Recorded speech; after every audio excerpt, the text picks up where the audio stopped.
My name's Natalie Joseph. I work with Catholic Homes, an aged care provider. I am the Manager of Clinical Services for Catholic Homes, and specifically in relation to the Comfort Care Centre, I manage the Comfort Care Centre. So I liaise with all the families, the hospitals and the doctors for admissions to Comfort Care. Once people are coming here, I just make sure that they're happy with everything, and really I'm just sort of here, from time to time, making sure everything's running well, and if there's any issues, we really want to know anything that we can do to help anyone that comes in here. So that's my role, and I feel privileged to have the role. I absolutely love it. The Comfort Care Centre was opened about 18 months ago. It's a small home-like environment of 6 bedrooms, providing palliative care to people for the last 3 months of their life. It gives people an option, another alternative for palliative care, as opposed to a hospital or a hospice or a home setting. A lot of people think that they would like to die at home, but when the time comes, the burden of care on the family is quite extensive, and bringing people in here gives families back that time without the burden of care, so they get to enjoy the last weeks to days of life with their loved one without worrying about addressing their pain or the burden of care at end of life can be quite exhausting and beyond some families. I think there's a lot of emotions bound up in this whole period of dying. Most people do want to die at home, and most families want to facilitate that. I think when someone their care needs become quite great, where they're no longer able to walk or move, and they're in bed, and family are trying to manage their pain, and just simple things like toileting and that sort of thing, I think it becomes very strained relationships, and it's got nothing to do with the amount of love a family has for the patient or vice versa. It's the family is so preoccupied with being able to do the right thing and keep them out of pain and keep them clean that they sort of lose, that they don't have any time to really spend any emotional time with them, and it can be really complicated, and there's a lot of guilt feelings from both sides, whereas it shouldn't be like that. And I think that's one of the beauties of this, is that people can come in here, they still feel like they're at home. I mean, people can come and go as they please, family. So we have grandkids running in after school to see their nana, and it's almost like this becomes the home of the person. And the family, they're here, and when they're here, they're just sitting chatting and spending time and watching TV in the garden, because they don't have to worry about all of the other stuff that was taking up all their time at home. And it's really nice to see. I think families and patients arrive often in a highly stressed state because of the situation, and it's really rewarding to see them all within a few days, when they start to trust us and trust the staff, to relax, and you see them smiling and laughing again, and just spending the last days with their family member as much as you can in that situation, a lot less stressed. Yeah, they can just chat and talk and laugh and do whatever they want, knowing that we're going to be looking after, making sure they have no pain, making sure we can have the conversations with people at 1 in the morning, 2 in the morning. I mean, it doesn't matter. They can eat when they want, they can do what they want, and we're just here to support that. We're not here to dictate what they want. We're there to facilitate. We're here to facilitate whatever they need. In palliative care, I think there's physical pain and emotional pain, and both are equally as important as each other.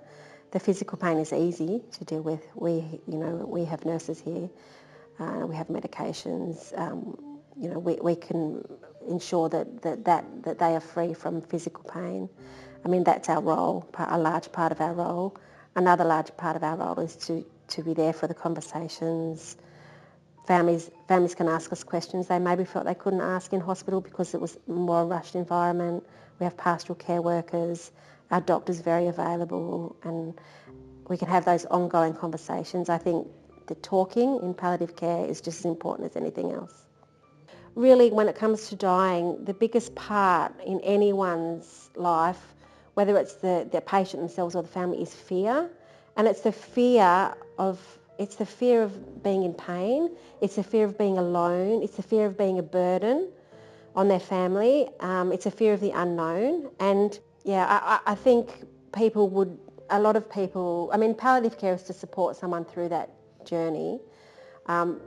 People that maybe, think that they would consider assisted dying in the future, I think a large part of the time, that's a trigger, that there's fear there.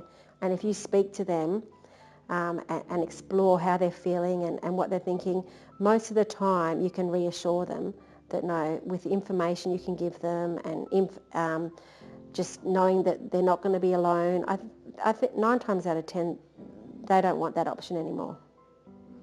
Even people who are ready to die, there's still fear there, but minimising that fear with support, information, reassurance, pastoral support, confidence in the doctor, confidence in the staff and the nursing staff. I think it minimises it, and I think that's the best we can do for anyone is to not pretend that they're not scared, but to address it with them and work through it with them. We've looked after 48 people here since we opened, and every death people have been surrounded by their family or by friends and staff that they know and have trust and have sort of developed that relationship of trust with from their admission. We have the same staff working in here, and that's as much comfort to the families as it is to the residents.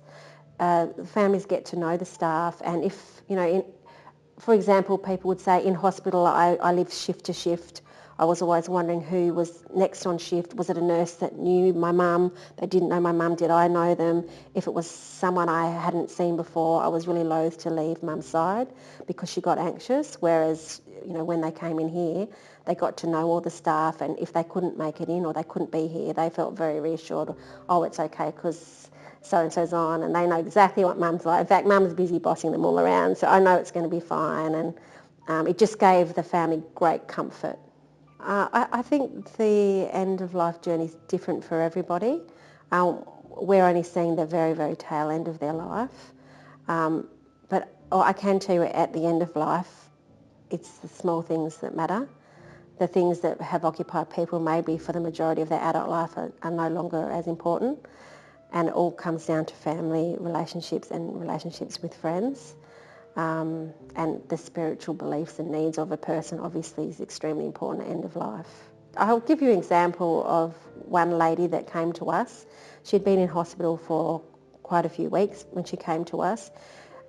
She was a lovely lady. She only had a really short stay with us, but she came here and we were able to give her a hot shower because she had lost her mobility, so she hadn't had a hot shower for weeks in hospital. We have like a trolley bath, so we can put people on the bath and we can wheel them into the bathroom. We gave her a really hot shower. We did her hair. We got the hairdresser. We have a hairdresser that comes here, and she came and set her hair.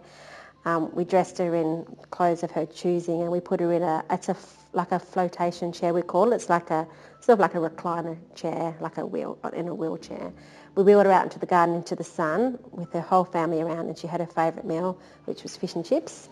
And she was so grateful. She said, this is beyond anything that anyone could do for me. She said, for weeks, I've not only have I felt like a burden on my family, but I've just felt like I'm not clean.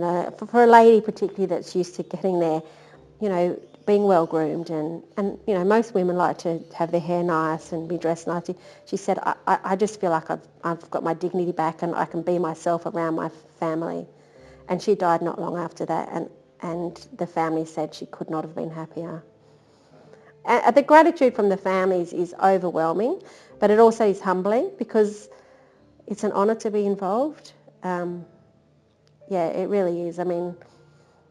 You almost feel fraudulent for accepting their gratitude because this is someone's life we're talking about. Like you get one shot at dying, you get one shot at being able to give someone a good death, and if we can do that, every time we're just so grateful we can do it. Everyone that works here, we feel like that.